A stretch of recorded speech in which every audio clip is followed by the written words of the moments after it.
السلام عليكم ورحمة الله وبركاته. حبايبي عاملين ايه؟ يا رب تكونوا في احسن حال. النهارده ان شاء الله هنعمل لوشن تحفة جميل ان شاء الله يعجبك، ولو جربتيه ان شاء الله يعمل معاكي مفعول كويس. نبدأ على بركة الله. بسم الله الرحمن الرحيم. اللهم صل وسلم وبارك على سيدنا محمد وعلى اله وصحبه اجمعين. اول حاجة اللوشن ده هو لوشن البصل. طبعا احنا عارفين البصل وفوائده العظيمة جدا جدا جدا للشعر. حاجة كده هو فوق الخيال. يمنع تساقط الشعر، يطهر فروة الراس، ينعم الشعر، واهم حاجة بينعنش كده بوصلة الشعر ويخليها تصحصح كده وتنعنش وتستقبل اي حاجة نحطوها للشعر عشان تتغذى يعني وتستفيد.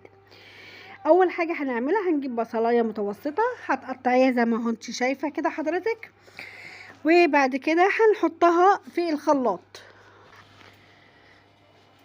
كده، وهتحطي يعني حبه ميه بس عشان البصل يمشي في الخلاط ويتطحن كويس.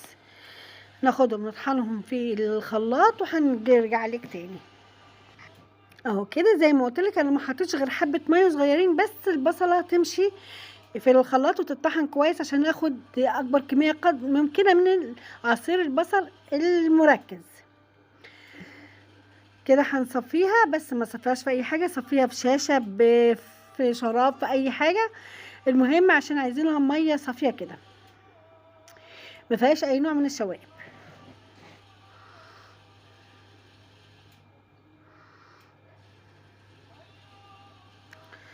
تعصريها كويس. هنتحصل على عصير بصل مركز.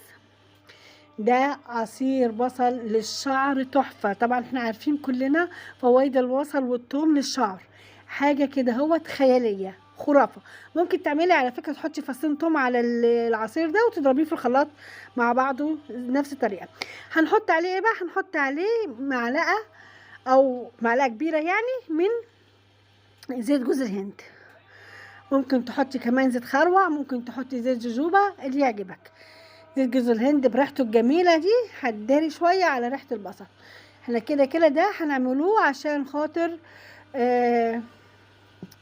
يتعمل يعني يتحط قبل الاستحمام بساعه تقريبا. يبقى اللوشن ده هنحطوه قبل الاستحمام بساعه، تعمليه على شعرك كله وعلى فروه راسك، تدلكي شويه كده 5 دقايق فروه الراس او الحتت اللي فيها شعر خفيف او عايزه تنبتيها فيها الشعر تاني، تدلكيها كويس لمده 5 دقايق كده برفق وبشويش كده. ان شاء الله تستمري على الوصفه دي لمده اسبوع كل يوم، وبعد كده هوت مره واحده في الاسبوع عشان خاطر شعرك يتقل ويبقى حرير. ان شاء الله شعرك يبقى كده اهوت حاجه تحفه خالص.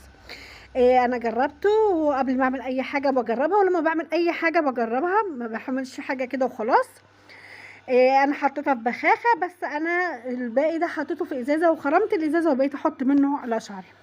طيب كده خلص الفيديو بتاعنا. يا رب يكون عجبك ونال رضاكي واستحسانك. لو عجبك الفيديو ما تنسيش تعملي لايك وشير واشتركي في القناه وفعلي زر الجرس عشان تكوني كل جديد. شكرا على المتابعه والسلام عليكم ورحمه الله وبركاته.